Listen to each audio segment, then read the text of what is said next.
I definitely, as a strategist in this work, I aim for a win.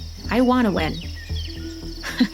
And if you meet organizers or campaigners or policy folks who don't want to win, then they're in the wrong business. This is Jade Bigay. And I am a climate justice advocate and policy expert. And I am from Tesuque Pueblo, and I am also Diné. I wanted to talk to Jade because she was there at one of the biggest environmental protests in recent memory. Maybe one of the defining moments in U.S. climate activism and climate policy. The fight against the Dakota Access Pipeline. I'm running to send a message across America and the world to let them know that we do not want the Dakota Access Pipeline built our land. I'm not just running for myself, running for everyone in this nation. Water is life, and we need it. No Dakota Access! What had begun with a group of young runners raising awareness about this pipeline had bloomed into a large encampment on the Standing Rock Sioux Reservation. Representative Alexandria Ocasio-Cortez, aka AOC, spent several weeks there, time that she later said formed her views on climate policy. At first, it was just supporting the youth, and then more people started to show up. It took off. The Dakota Access Pipeline would have the same impact as adding 21 million more cars to our roads. In 2016, the company Energy Transfer Partners was almost done building a pipeline called the Dakota Access Pipeline. It would transport oil from North Dakota to Illinois. A portion of it had not been built yet. That portion would go underneath the Missouri and Mississippi rivers and Lake Oahe, which was upstream from the Standing Rock Sioux Reservation in North Dakota. The Standing Rock Sioux did not want the pipeline to be built and had objected to it numerous times as a violation of their rights. But despite their objections, the U.S. government continued to facilitate the pipeline's construction. The moment that Army Corps or the state and the company really started to push the project through by force, that's when you started to see the call. I am asking anybody who is willing to stand with us to say that water is important to come stand with us. A protest in North Dakota against a major oil pipeline continues to grow. It's a powerful feeling to be here. It's a great feeling to be here. But it's also sad for the reason why we've come. Our enemy is fossil fuels. Our enemy is mega corporations. I didn't go to work 3 times to see this happen to my own people on my own soil. This camp is the largest gathering of Native Americans in living memory. The protesters call themselves water protectors, and they were up against a lot. Politics, economics, and plain old entrenched systems of power. Wins and losses can be very black and white, obviously. The goal was to protect the tribe, to protect the river, to protect the ecosystem that has existed there and that, is very important and sacred to this tribe. And I think if that had been protected, it would have been a win. The protests did not stop the most important thing to them: the pipeline crossing the river. At that point, Obama was still president, and there was a victory in the months of December at some point. But that victory was short-lived.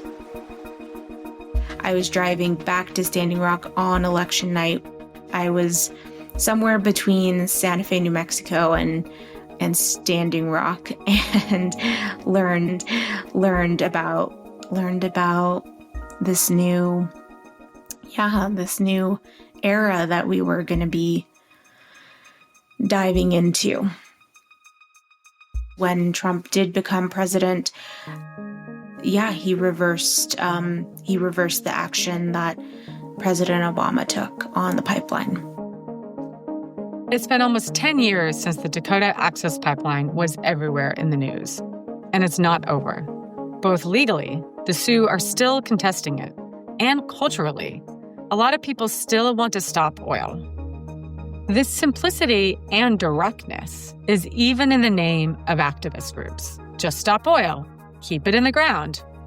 Meanwhile, oil industry advocates, whether they're lobbyists or politicians, have argued that this keep it in the ground approach was taken up by establishment institutions, like the International Energy Agency. In 2021, this group controversially concluded that there could be no additional investment in oil drilling or coal mining if the world was to meet its climate targets, before seemingly backing off this position just a few weeks ago.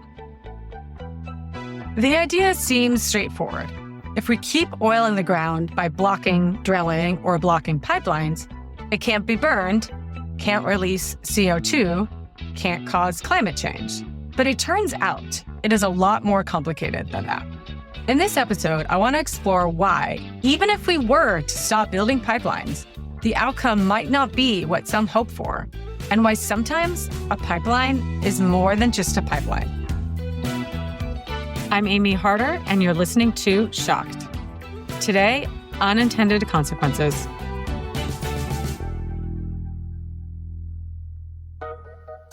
Real quick, here are the stats about oil as a driver of climate change. It is the largest source of U.S. carbon dioxide emissions, by far. It is the second largest globally behind coal. The vast majority of emissions in most countries come from cars running on oil. And while electric cars are being adopted in some places like China, even outpacing the use of gasoline cars, it is a long road ahead of us. And we cannot take on climate change without taking on how much we use oil.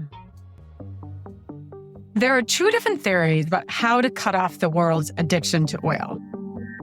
One theory is to restrict the supply of oil, keep it in the ground, or make it harder to take out. This is what Jade and other activists are trying to do. That means focusing on things like pipelines.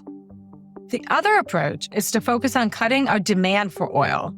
So if most oil is used in gasoline, then create incentives for people to buy electric cars, drive less, or drive more fuel-efficient cars.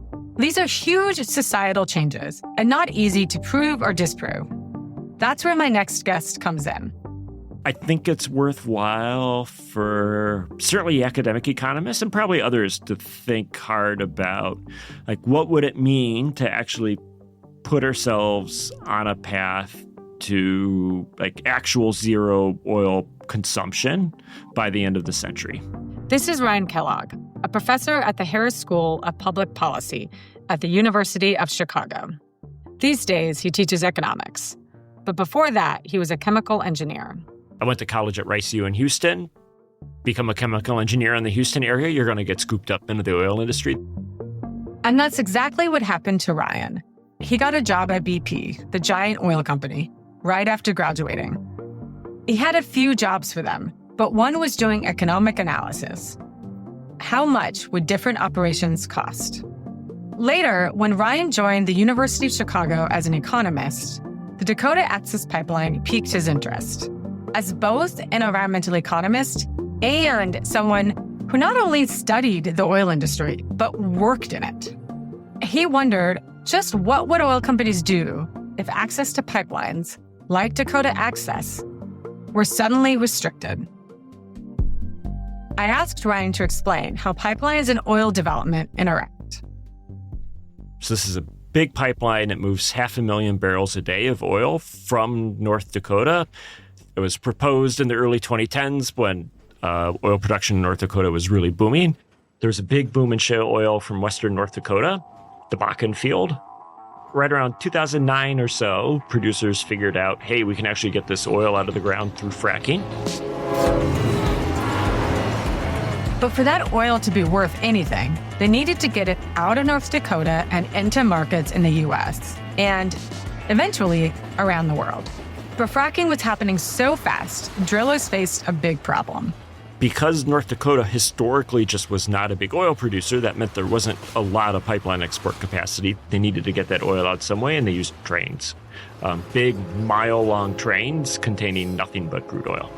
That's right, trains. With no pipelines in place, the industry turned to a century-old technology.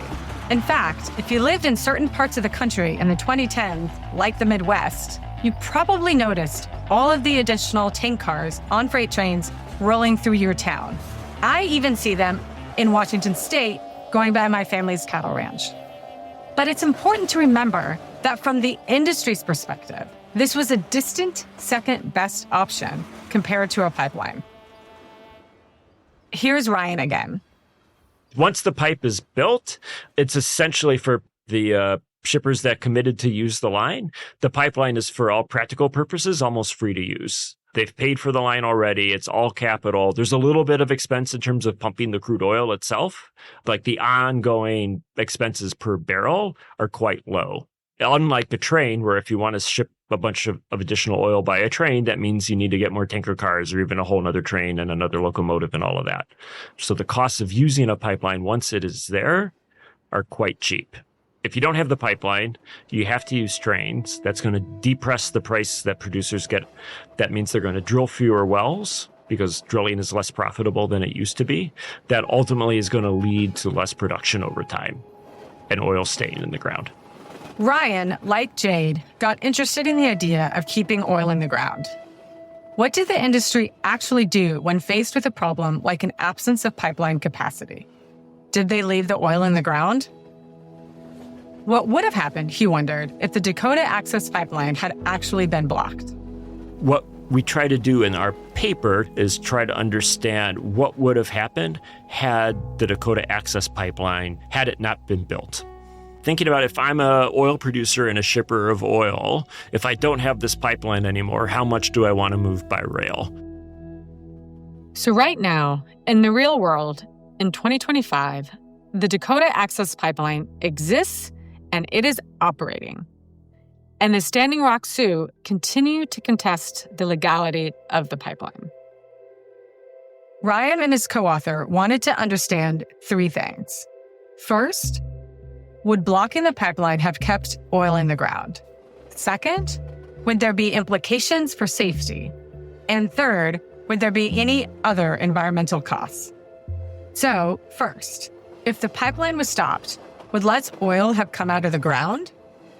So we basically find that some of that oil would stay in the ground, but about 80% of that would have gone out by rail instead. What about safety? Here's the thing about rail. During the protests against the Dakota Access Pipeline, industry representatives made the case that pipelines are actually safer. Pipelines are the most safe, most efficient, safest, and cost-effective way to move oil to market, and the products get there virtually 100% of the time without issue. This is true. The first thing people tend to have in mind are explosions and safety risks. There was a particularly bad disaster in Quebec that happened in 2011. A parked train came loose, picked up speed, roared off the tracks, and exploded in the middle of the night. Burnt rail tankers are still steaming in the heart of Lac-Mégantic, Quebec. The destruction downtown stretches several blocks. Century-old trees now look like toothpicks. Nothing but debris where once stood an apartment building, a bar, and the town library. This is also an ecological disaster. 800 tons of crude oil was dumped into the lake and the Chaudière River. 10 communities along the river draw their drinking water from it. The train that crashed in Lac-Mégantic was carrying crude oil from the North Dakota Bakken Shale Formation. 47 people were killed, and parts of the town became uninhabitable. Before the train crashed, it had traveled from North Dakota through Minneapolis to Milwaukee to Chicago to Toronto and Ontario. There were many failures that contributed to the Lac-Mégantic tragedy. With enough errors, any one of those cities could have had a giant explosion at 1 a.m. And finally, what about other environmental impacts of shipping by rail? Remember that one of the biggest concerns that protesters had about Dakota Access was the local environmental risk of the pipeline. As with so many things, smaller, invisible damages are even more deadly. Ryan and his team found that the biggest risk from transporting more crude by train was not fiery explosions, but air pollution. The biggest cost of crude by rail in terms of local impacts really is air pollution from particulate matter and nitrogen oxides. Diesel locomotives, Ryan told us, put a ton of nasty particulate matter into the air. And trains, by design, go through populated areas. We put railroad tracks through big cities for a reason. That's where commerce is. That's particularly true here in Chicago, where I sit, right? It's like the reason Chicago became a big city was, in large part, the railroad boom in the 19th century.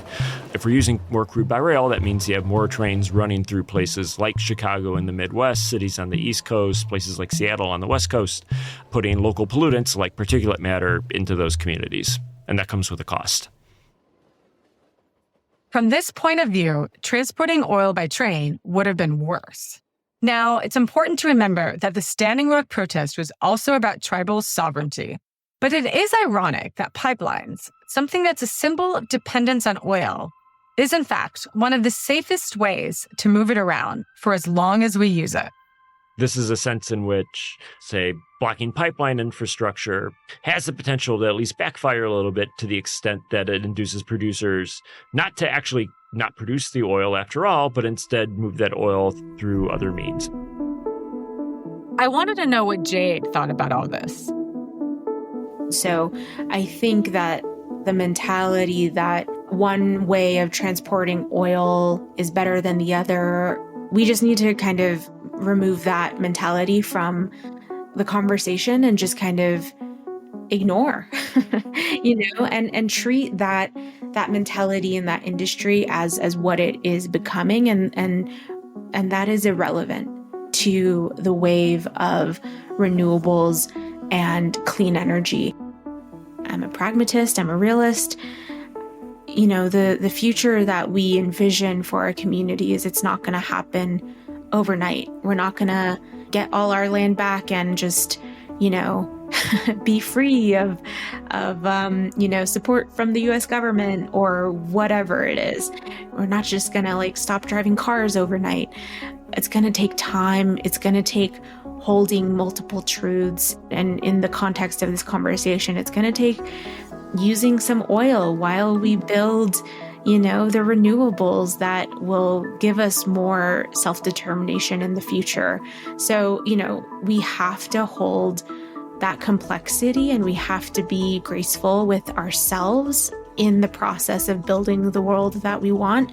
And then the last piece, reckoning with the extractive society, I think that is really about where has that gotten us? This extractive mentality, this mentality of unlimited resources for us to just take. Where is that getting us?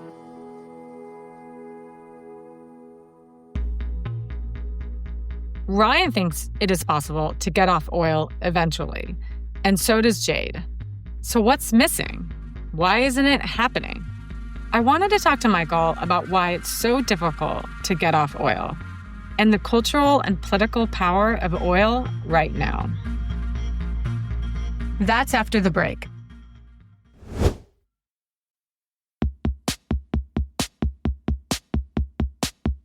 If you're listening to Shocked, you already know the climate and energy challenge doesn't have a simple solution. Balancing clean, reliable, and affordable energy is complex and one of the most pressing problems we face today. At the University of Chicago Harris School of Public Policy, the Master of Science in Climate and Energy Policy was built for you. In 11 months, you'll gain the toolkit to bridge data, economics, and science and learn how to design practical, evidence-based solutions. Start your journey as a climate policy leader. Learn more at harris.uchicago.edu/MSEP. MSEP is spelled MSCEP.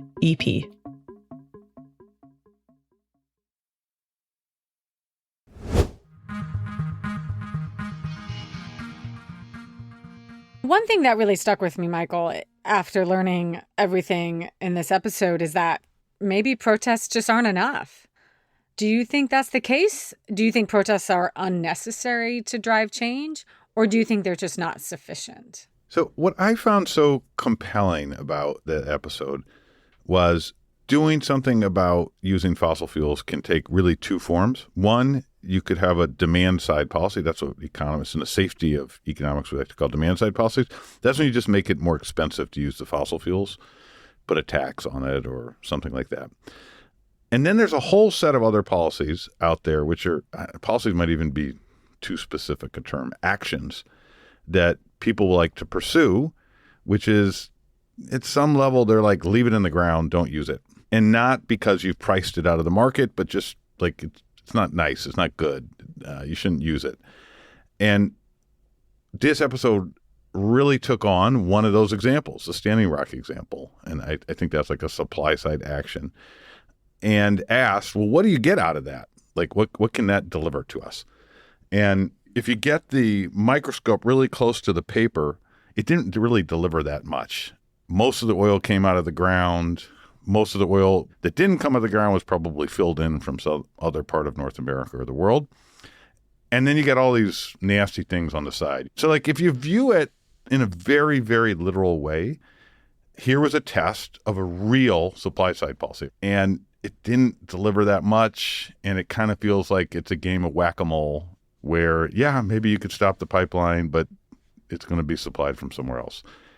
What that misses, I think, is the possibility that, and maybe even the participants in the Standing Rock protests were aware of, was like, this is just a vehicle to get more attention on the question of the use of fossil fuels.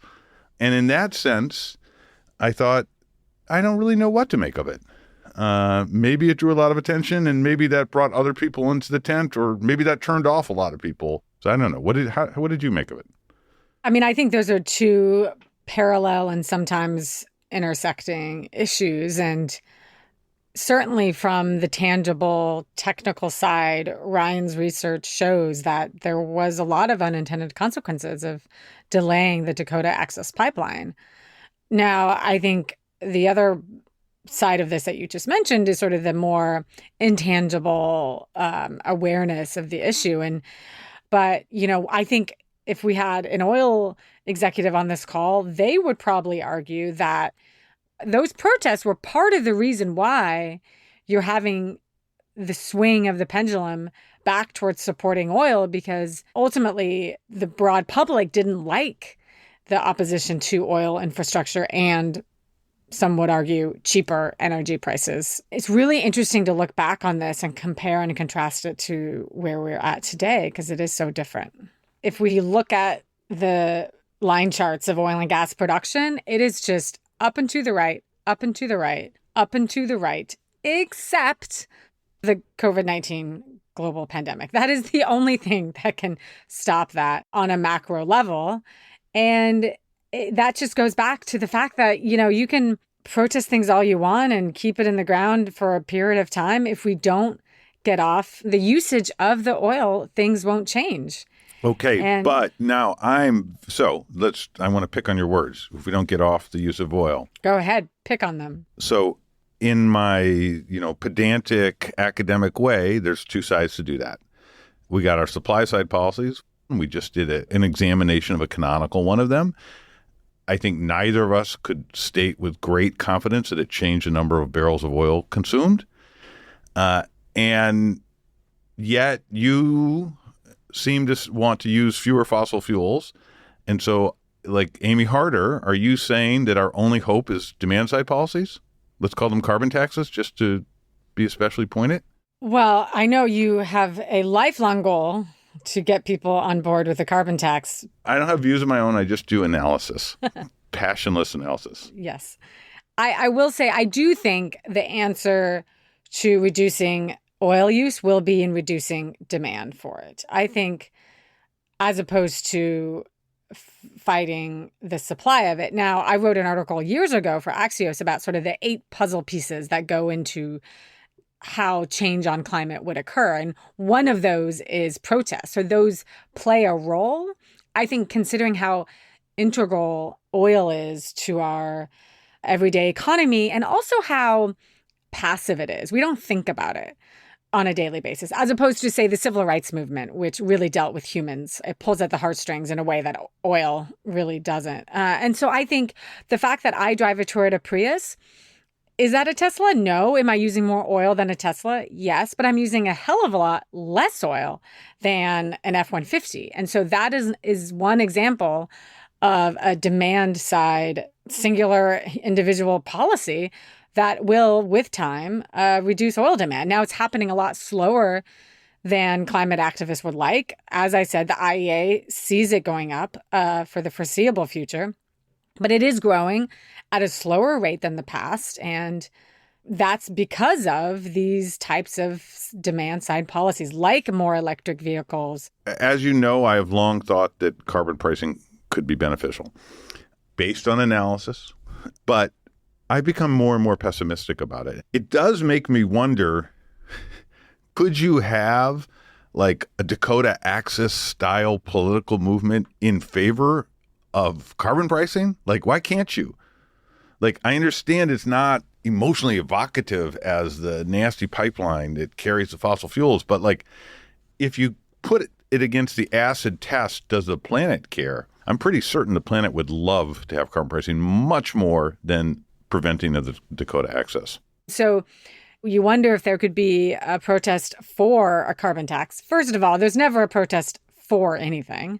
But second of all, instead, there has to be examples, and there are examples out there. And in a future conversation, Michael, you and I should tackle this. But there's examples where, low carbon cement is actually just a better product than regular cement. And so companies will use that cement because it has a stronger foundation than another type of cement. And so there's these examples where the products are just better based upon the world that we live in today, not on a hypothetical world where we have a carbon tax, because I just don't think that's going to happen. And so therefore, we're living in a very diversified world where there isn't going to be a top-down thing, and it's going to be bottom-up, led by innovations, for lack of a better word, on technologies that are just better.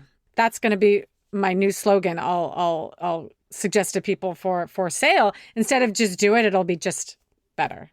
Just better. What do you think, Michael? I think you're a very patient person then. I think that is the long, slow boat to addressing climate change, which I think we may very well be on that boat. I'm not saying this is what I want. As a journalist, I try to be neutral. I'm just saying that's how I see it. And then I just feel compelled to always say this. It's super important, or it's relevant in the context of the very rich country that you and I live in. And now think about this exact same problem if income levels were a tenth of what they are in the United States. And like that is the case in many parts of the world. In fact, the non-OECD is projected to account for 82% of greenhouse gas emissions through the remainder of the century. And asking them to buy more expensive energy, that is a tall task. And so we are going to need that innovation. And I wish it were accelerated with carbon pricing, because I think it would move along faster, but I'm not very optimistic about that. One thing that I have been thinking about, this is our final episode of the season. Not forever. And so I have been thinking about something, and our conversation here is crystallizing it for me. I think we're entering a period where two previously overlapping issues in climate change, mitigation and adaptation, are now going to go on separate paths. And what I mean by that is mitigating, of course, is supporting clean energy and buying cleaner cars and buying heat pumps for your house, ways to reduce the emissions that we put into the sky. And then adapting is, of course, adapting to the warmer world that we're living in. And the policies and the impacts for either acting on both mitigation and adaptation and not acting on those two things are totally different. Totally different. I couldn't agree more. And I do want to come back to the great virtue of you owning a Prius while I own a big, nasty SUV. look, if we're relying on voluntary actions out of the goodness of people like Amy Harder's heart, it's good that there are at least some Amy Harders, but it's the long, slow boat. That's my view. I think it's an interesting and also kind of a fun, for some people, note to end on for this conversation and this season. Is one of my recent stories, Michael, was about this show called Landman, which is a TV show. It's a drama. It's entertainment, to be clear. But it's all about the oil industry. I've also watched Landman. I think pop culture and entertainment has a hugely outsized influence on our culture and our lives and our attitudes. And after watching the show and talking to the American Petroleum Institute, which ran and is running an advertising campaign alongside this show, we're in a different zeitgeist. And that word is kind of an eye roll, to be honest. But 5 years ago, we were in the zeitgeist of Greta Thunberg and clear skies after COVID and this reckoning of humanity. And that is just all obliterated. And we are in this new world that is macho and man forward. And I have to say that the way they portray the women in the show is pretty atrocious. And I can have that opinion as a woman. So anyways, I just think it's a notable thing to take note of. And I I'm going to have to watch season 2 to continue to form my opinion. So there is a lot to unpack there. I'd like to try and take on pieces of that. First, I just want to agree. Now, maybe I can't. I'm a guy. But the portrayal of women in Landman was a little like jaw-dropping. There's no doubt.